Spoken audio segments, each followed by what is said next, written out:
لاش جو خود بخود دفن ہونے آئی۔ یہ واقعہ سردیوں کی ایک خاموش شام کا ہے۔ شہر کے سب سے بڑے قبرستان کالا پتھر کے گیٹ پر ایک عجیب منظر دیکھا گیا۔ ایک کفن میں لپٹی لاش بغیر کسی کے ساتھ، بغیر کسی جنازے کے خود بخود چلتی ہوئی قبرستان کی طرف جا رہی تھی۔ چوکیدار ظفر کی آنکھوں کے سامنے یہ منظر ہوا۔ وہ لرزتے ہوئے چیخا، مگر نہ کوئی اس کی بات کا یقین کرنے کو تیار ہوا، نہ کوئی اسے سمجھا پایا۔ لوگ سمجھے وہ پاگل ہو گیا ہے، مگر اگلے دن قبرستان کے کونے میں ایک تازہ قبر نمودار ہوئی جس پر کوئی نشان، کوئی کتبہ نہیں تھا۔ ظفر نے حوصلہ کر کے اگلی رات قبرستان میں چھپ کر بیٹھنے کا فیصلہ کیا۔ آدھی رات کے وقت ایک بار پھر وہی منظر دہرایا گیا۔ ایک نئی لاش خود بخود داخل ہوئی، پھر زمین خود بخود کھلی، لاش اندر گئی اور قبر بند ہو گئی۔ اب ظفر کے قدموں تلے سے زمین نکل گئی۔ اس نے پولیس کو اطلاع دی، ویڈیو بنائی، مگر ویڈیو میں کچھ نظر نہیں آ رہا تھا۔ بس دھند ہی دھند تھی اور سناٹا اور ہوا کا شور تھا۔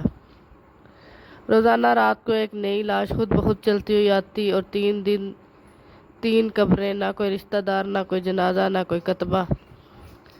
ظفر نے مقامی لوگوں کو بلایا اور انہوں نے قرآن پڑھنا شروع کیا۔ جیسے ہی سورج جن شروع ہوئی، قبر کے قریب موجود مٹی ہلنے لگی اور زمین سے ایک سسکاری ابھری۔ ہم نے ان سب کو بلایا ہے، یہ وہ ہیں جن کے گناہ زمین نے مسترد کیے۔ ہم انہیں اپنے ہاتھ سے دفن کرتے ہیں تاکہ کوئی ان کی بخشش کی دعا نہ کرے۔ تحقیقات سے پتہ چلا کہ جن قبروں سے لاشیں دفن ہوئیں، وہ سب لوگ اس دنیا میں سنگین جرائم کے مرتکب تھے۔ ایک عورت جس نے اپنے 3 بچوں کو زہر دے کر مارا تھا، ایک مرد جو قبرستان کی قبریں بیچتا رہا، ایک شخص جو جیلی پیر بن کر لوگوں کا ایمان برباد کرتا رہا۔ یہ سب لوگ مرنے کے بعد کسی کو نظر نہیں آئے۔ ان کی لاشیں نہ اسپتال گئیں، نہ کفن دفن ہوا، بس اچانک زمین پر کفن میں لپٹے نمودار ہوئے اور خود دفن ہو گئے۔ ظفر کو خواب میں ایک سفید لباس میں ملبوس مرد ملا جس نے کہا، جب گناہ حد سے بڑھ جائیں تو زمین خود بخود فیصلہ کرتی ہے کہ کس کو اپنائے اور کس کو نکالے، اور یہ وہ فیصلہ ہے جن کے لیے موت بھی سزا بن گئی۔ اگر تو نے اور لوگوں نے سچ نہ دکھایا تو اگلی لاش تیری ہوگی۔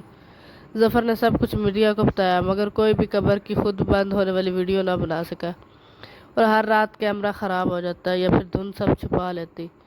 آج بھی قبرستان کے ایک کونے میں نئی قبریں نمودار ہوتی ہیں، ہر ایک پر کوئی نشان نہیں ہوتا۔